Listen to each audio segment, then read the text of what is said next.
ہو گیا جہاں تک علم غیب کا تعلق ہے۔ میرے بھائیوں، آپ بھی وہی مانتے ہو جو ہم مانتے ہیں۔ اللہ کی قسم، اللہ کے رسول صلی اللہ علیہ وسلم کے بارے میں تم صرف کہتے ہو اتنا کہ اللہ کے رسول کو علم غیب تھا، ما کان وما یکون کا علم تھا۔ دنیا جب سے بنی ہے تب سے لے کر قیامت تک شجر حجر، سمندر میں کتنی مچھلیاں ہیں، درختوں میں کتنے پتے، سب کا علم تھا۔ یہ تم عقیدہ رکھتے ہو، لیکن جب سوال کیا جاتا ہے کہ یہ بتاؤ، جب حضرت عائشہ صدیقہ پر تہمت لگ رہی تھی اور عبداللہ ابن ابی ابن سلول نے جب مذاق اڑایا تو اللہ کے نبی جناب محمد رسول اللہ اتنے پریشان رہے۔ آپ کہہ سکتے تھے آئے عبداللہ ابن ابی تم جھوٹ بول رہے ہو، ہماری بیوی عائشہ پاک دامن ہے، پاک دامن، کیونکہ مجھے علم ہے، میں علم غیب رکھتا ہوں، مجھے معلوم ہے۔ اتنا بڑا الزام لگ رہا ہے۔ نبی کی بیوی اما عائشہ کو پتا چلا تو گھر سے اللہ کے رسول سے اجازت لے کر اپنے گھر چلی گئی۔ کچھ دنوں کے بعد جب اللہ کے رسول اپنی بیوی کے پاس گئے اور حضرت عائشہ سے پوچھا، عائشہ غلطیاں انسان سے ہی ہوتی ہیں، تمہارے بارے میں جو افواہیں اڑ رہی ہیں مجھے صرف اتنا بتا دو کہ تم اس میں ملوث ہو یا نہیں۔ ایک نبی اپنی بیوی سے پوچھ رہا ہے اور تم کہتے ہو عالم الغیب، عالم الغیب۔ ذرا مجھے بتاؤ یہ کون سا علم غیب تھا؟ نبی اپنی بیوی کے دہانے پر اور سراہانے پر بیٹھے ہوئے ہیں اور پوچھ رہے بیوی تمہارے بارے میں ایسے الزام، مجھے بتاؤ۔ حضرت عائشہ ایک ہی جواب دیتی ہے، اے اللہ کے رسول، اگر میں آپ سے یہ کہہ دوں کہ ہاں میں نے یہ کام کیا ہے اور میرا اللہ جانتا ہے کہ میں اس سے بالکل پاک دامن ہوں، تو ابھی آپ فوراً میری بات مان لیں گے، کیونکہ یہ بات ہی ایسی ہے اور لوگوں نے اتنی اڑا دی ہے کہ اس کے بارے میں آپ کا دل جم گیا ہے۔ ابھی میں کہہ دوں ہاں مجھ سے یہ کام ہوا ہے تو ابھی آپ مان لیں گے، اور اگر میں یہ کہہ دوں کہ میں نے نہیں کیا اور میرا اللہ جانتا ہے کہ میں نے نہیں کیا، تب بھی آپ کو بھی اتنی جلدی یقین آنے والا نہیں، کیونکہ لوگوں نے اس کے خلاف بہت سی باتیں آپ کے دل میں بٹھا دی ہیں۔ میرے معاملے میں اللہ کے سپرد کرتی ہوں، بس میرا معاملہ بہت جلدی اللہ پر منکشف کر دے گا، اللہ ہی آپ کو باخبر کر دے گا۔ حضرت عائشہ فرماتی ہے مجھے یہ امید نہیں تھی، اتنا تو میں جانتی تھی کہ اللہ تعالیٰ ضرور میرے نبی کو خواب میں دکھلا دے گا کہ میں پاک دامن ہوں، لیکن مجھے یہ امید نہیں تھی کہ میرے بارے میں قرآن کی آیتیں نازل ہوں گی۔ اللہ میری برات اور پاک دامنی کے لیے جبرائیل کو بھیج کر 18 آیتیں نازل فرمائے گا۔ اللہ کے رسول وہی بیٹھے ہوئے، پیشانی پہ پسینہ آنے لگا۔ اما عائشہ سمجھ گئی کہ اللہ کے رسول پر جب وحی آتی تھی تو ایسا ہی حال ہو جاتا تھا، سخت سردیوں میں پسینہ آنے لگتا تھا۔ اللہ کے رسول بیٹھے ہیں، پسینہ ٹپک رہا ہے، آپ بوجھل، آپ بھاری سے ہو گئے، آپ کا سر بوجھل ہو گیا۔ حضرت عائشہ سمجھ رہی ہیں، ابو بکر صدیق گھبرا گئے، ان کی بیوی یعنی اما عائشہ کی ماں گھبرا گئی، پتہ نہیں جبرائیل کون سی خبر لے کے آ رہے ہیں، پتہ نہیں میری بیٹی کے بارے میں کیا اللہ بتائے۔ لیکن حضرت عائشہ فرماتی ہے کہ میں بالکل نہیں گھبرائی، اس لیے کہ جب میں نے یہ کام کیا ہی نہیں تو میں کیوں گھبراؤں۔ تھوڑی دیر کے بعد جب 18 آیتیں نبی کے اوپر نازل ہو چکی تو اللہ کے رسول مسکراتے ہوئے اٹھے، کہنے لگے عائشہ خوش ہو جاؤ، اللہ تعالیٰ نے تمہاری پاک دامنی کا اعلان کر دیا، مجھے باخبر کر دیا، یہ آیتیں تمہارے بارے میں نازل ہوئی۔ حضرت عائشہ کی ماں کہنے لگی اے عائشہ اٹھو، جلدی اٹھو اور اللہ کے رسول کا شکریہ ادا کرو۔ تم کیا جانو قادری صاحب، تمہارے چیلے اور چپاٹے کیا جانے، تم نے ان کو اتنا بے وقوف بنا دیا ہے۔ حضرت عائشہ نے جو جواب دیا تھا وہ تمہیں بتاتا ہوں۔ حضرت عائشہ کی ماں کہہ رہی ہیں تمہارے بارے میں قرآن کی آیتیں نازل ہوئی، اللہ نے پاک دامنی کا اعلان کر دیا، عائشہ تم نے اٹھو اور نبی کا شکریہ ادا کرو۔ حضرت عائشہ نے یہ کہہ کر ٹھکرا دی اپنی ماں کی بات، میں نبی کا کیوں شکریہ ادا کروں، میں محمد رسول اللہ کا کیوں شکریہ ادا کروں، یہ بھی تو انہی لوگوں کے باتوں میں آ رہے تھے، میں تو شکریہ اس ذات کا ادا کروں گی جس نے میری پاک دامنی کا اعلان کیا، میں بھی شکریہ اس کا ادا کروں گی جس نے مجھے پاک دامن ثابت کر دیا۔ بیوی رسول اللہ کے شکریہ کو ریجیکٹ کر رہی ہے اور اللہ کا شکریہ ادا کر رہی ہے، تم غور سے پڑھو تمہیں سب وہابی نظر آئیں گے۔ بیوی ریجیکٹ کر رہی ہے، میں رسول اللہ کا شکریہ ادا کیوں کروں، یہ تو مجھ سے پوچھنے آ گئے تھے، میں تو شکریہ اس کا ادا کروں گی جس نے میری پاک دامنی کے لیے قرآن میں 18 آیتیں نازل فرمائی ہیں۔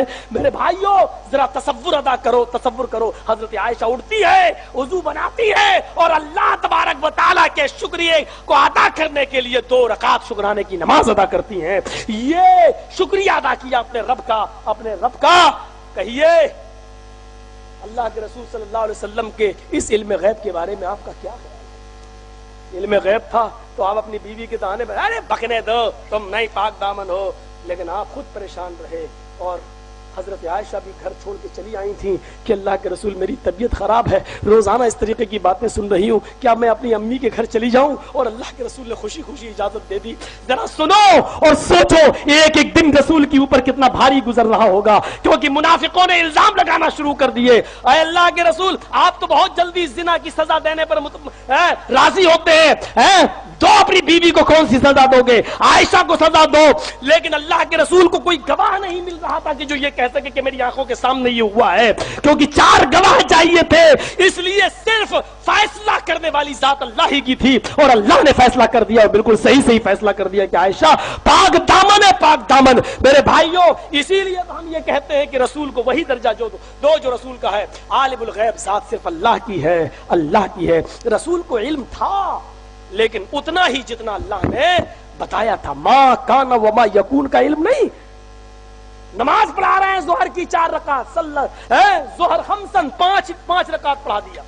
ظہر کی نماز 4 کے بجائے 5 پڑھا دیا، سلام پھیرا. صحابہ کہہ رہے ہیں اللہ کے رسول کیا نماز بڑھا دی گئی؟ ازیدہ فی الصلاۃ، کیا نماز بڑھا دی گئی؟ اللہ کے رسول نے کہا قال وما ذاک، نہیں کیا بات ہے؟ فرمایا آپ نے 5 پڑھا دی. آپ نے فوراً سجدہ سہو کیا، 2 سجدے کیے اور اس کے بعد سلام پھیرا، اور سلام پھیرنے کے بعد فرمایا کہ انما انا بشر انسا کما تنسون فاذا نسیت فذکرونی. ذرا غور کرو حدیث کے الفاظ پر. آپ نے فرمایا میں بھی ایک بشر ہوں جیسے تم ایک بشر ہو، میں بھی ایک انسان ہوں جیسے تم ایک انسان ہو. انسا کما تنسون، میں بھی بھولتا ہوں جیسے تم بھول چک تم سے ہوتی ہے. پھر فرمایا جب میں بھول جایا کروں تو یاد دلا دیا کرو. اگر عالم الغیب ہوتے تو آپ کو معلوم ہو جاتا کہ میں نے 4 کے بجائے 5 رکعت پڑھائی ہے. صحابہ یاد دلا رہے ہیں، صحابہ یاد دلا رہے ہیں. صحابہ علم غیب کی بات کرتے ہو میرے بھائیوں. کچھ کافر نبی اکرم کے پاس آتے ہیں اور کہتے ہیں کہ ہمارا قبیلہ مائل با اسلام ہے، اسلام کی طرف جھک رہا ہے، اگر تھوڑے سی محنت کر دی جائے اور آپ کے صحابہ پہنچ جائیں تو ہمارا قبیلہ پورا کا پورا اسلام لے آئے گا. آپ اپنے کچھ صحابہ کو بھیج دیجئے. 70 قرہ کی جماعت، 70 قاریوں کی جماعت اللہ کے رسول نے بھیج دی. جاؤ ان کا قبیلہ اسلام کی طرف مائل ہے، آپ ان کو اسلام کی دعوت دو. 70 قاریوں کو بھیج دیا اللہ کے رسول نے. لیکن ان کافروں نے اس قبیلے میں پہنچنے سے پہلے ان 70 لوگوں کو پکڑا اور راستے میں قتل کر دیا. 70 صحابہ کو شہید کر ڈالا.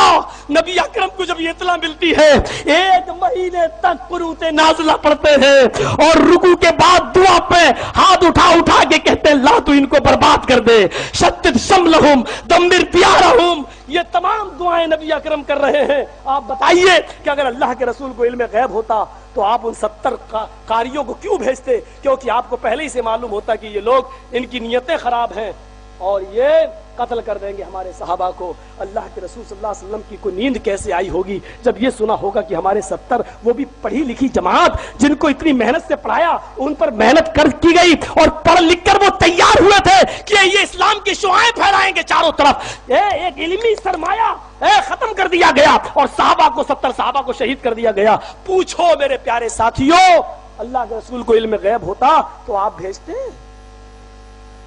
میں بھی مانتا ہوں علم تھا لیکن اتنا ہی جتنا اللہ نے بتا رکھا تھا، اور جو نہیں بتایا وہ نہیں تھا.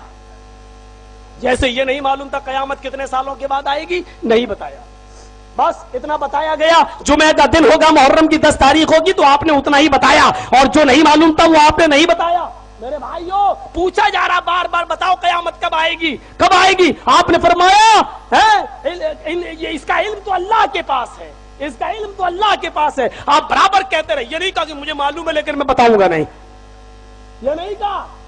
جنگ خیبر کا وہ موقع اٹھاؤ میرے بھائیوں، میرے ساتھیوں. جنگ خیبر ایک یہودیہ عورت دعوت کر رہی ہے اور اللہ کے نبی اس کی دعوت میں شریک ہو رہے ہیں. ایک یہودیہ عورت دعوت کر رہی ہے اور آپ اس کی دعوت میں شریک ہو رہے ہیں، اور اس یہودیہ عورت نے کھانے میں زہر ملا دیا. نبی کو مارنے کا پلان، نبی اکرم کو قتل کرنے کا پلان، کھانے میں زہر ملایا. اللہ کے رسول نے لقمہ اٹھایا، شوربے میں ڈالا، اٹھایا اور منہ میں رکھ لیا. وہیں حضرت بشیر بھی بیٹھے ہوئے تھے، انہوں نے بھی ایک لقمہ اٹھایا اور کھایا. لیکن